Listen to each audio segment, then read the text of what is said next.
buenos días, ¿cómo están? Pues yo aquí estoy muy animado, reflexionando sobre cosas que parecieran sencillas, pero que en realidad no lo son, porque tienen una trascendencia increíble.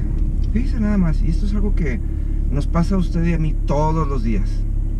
De pronto nos da por orar y por pedirle a Dios cosas que no sabemos si nos va a dar, y perdón que me atore, pero lo oramos como si no supiéramos si nos lo va a dar, porque no sabemos qué es lo que estamos pidiendo, o más bien no sabemos a quién se lo estamos pidiendo, y eso me deja a veces sorprendido conmigo mismo.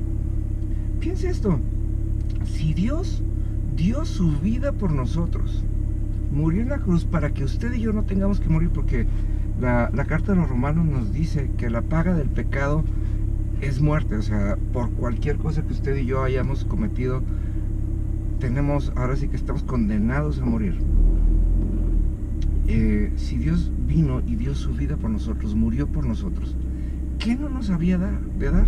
Además, la Biblia nos dice en repetidas ocasiones que todo lo que hagamos prosperará. Y sin embargo, oramos y actuamos como si estas verdades bíblicas no sucedieran. Pero dice también la Biblia que al que cree, todo le es posible. La pregunta del millón es: ¿qué es lo que creemos? Porque hay veces que nos tenemos que cuestionar eso. La Biblia dice que Dios nos vino y nos salvó. Tenemos que creerlo y tenemos que caminar y levantarnos todos los días con agradecimiento, pero no tenemos que levantarnos con agradecimiento por los pajaritos de la mañana, ni porque tenemos salud. No, tenemos que levantarnos por la salvación que hay en nuestras vidas y tener una conciencia de agradecimiento por eso.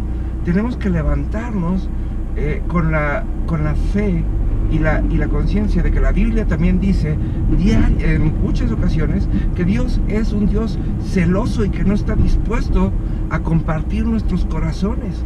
Eso es básico y primordial para la vida de cualquier creyente. Por eso la Biblia dice creyentes, por eso nos dicen creyentes, y yo siempre hago la diferencia entre creyentes y simpatizantes. Hay gente que simpatiza con la iglesia, y hay gente que simpatiza con la palabra, y hay gente que simpatiza con los cristianos, pero la palabra nos dice que hay que ser creyentes, porque al que cree, todo le es posible.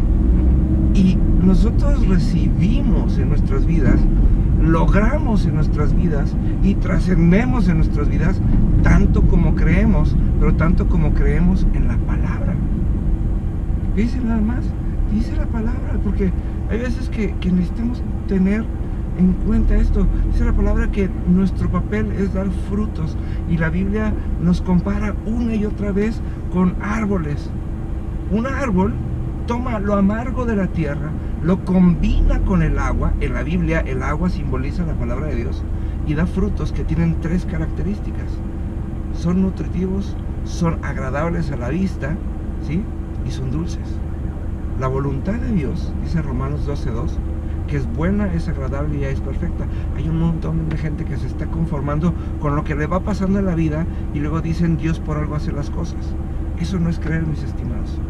Eso es conformarse, y en lenguaje muy de René, es revolcarse en la mediocridad de su fe, o de nuestra fe, porque también a todos nos ha pasado y todos lo hemos hecho.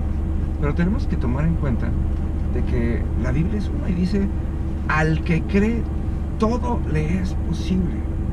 Entonces, si usted está pidiendo salir de ese problema, si usted está pidiendo conseguir ese trabajo, tiene que hacerlo con la conciencia de quién es Dios, de quién es usted para Dios, de quién es usted en Dios, y qué es lo que Dios quiere hacer por medio de usted. Salmo 1:3: y todo lo que hagas prosperará. Josué 1:8: y todo lo que hagas prosperará. Obviamente antes de eso vienen un par de condiciones, ¿sí?, que tienen que ver con la fe y que tienen que ver con el creer. Dice el Salmo 1:1: bienaventurado el hombre que no anduvo en camino de pecadores, que no anduvo en consejo de malos, que no se sentó en silla de escarnecedores. Quiere decir, bienaventurado aquel que busca consejo en la palabra de Dios y no en lo que la gente le dice, que no anda haciendo lo que la gente hace, y que no pone su vida, ¿sí?, a juicio de los demás para que se burlen. Luego dice, sino que en la palabra tiene su deleite, en la palabra de Dios, ¿sí?, tiene su deleite. No solamente la lee, sino la disfruta, la saborea. Dice, y medita en ella de día y de noche. Y luego dice, y ese será como un árbol plantado junto a aguas corrientes. Ese será como un árbol que se alimenta del agua, de la palabra de Dios que fluye por su vida. Dará su fruto a su tiempo, siempre tiene algo que dar, que eso es importantísimo.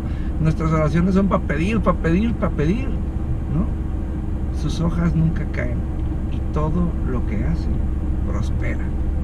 Entonces, ¿en qué cree usted? ¿Cree en que Diosito le va a hacer un favorcito? ¿O cree en el Dios de la Biblia, en aquel que dio todo por nosotros para que lo tengamos todo? Ayer platicaba con una muy querida amiga y le decía, una de las cosas que más he disfrutado de mi vida como cristiano es el saber que sí lo puedo tener todo. Nada más que hay veces que nos toca creer en que sí lo podemos tener todo, porque si Jesús lo dio todo por nosotros, ¿por qué no habría de tener todo lo demás? Por eso la Biblia promete en Mateo 6:33 y dice, busca primeramente el reino de Dios y su justicia. O sea, cree primero en Dios, cree primero en el cumplimiento de la palabra. Dice, y todo lo demás te será dado por añadidura, porque todo lo demás es consecuencia de lo primero. ¿En qué crees tú? ¿O por qué sigues orando por las mismas cosas que no suceden?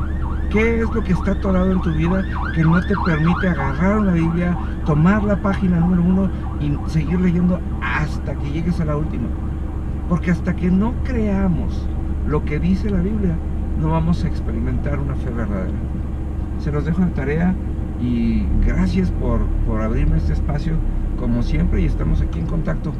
Por favor, compártanme lo que vayan aprendiendo de parte de Dios y lo que Dios les enseña a creer. Nos vemos pronto.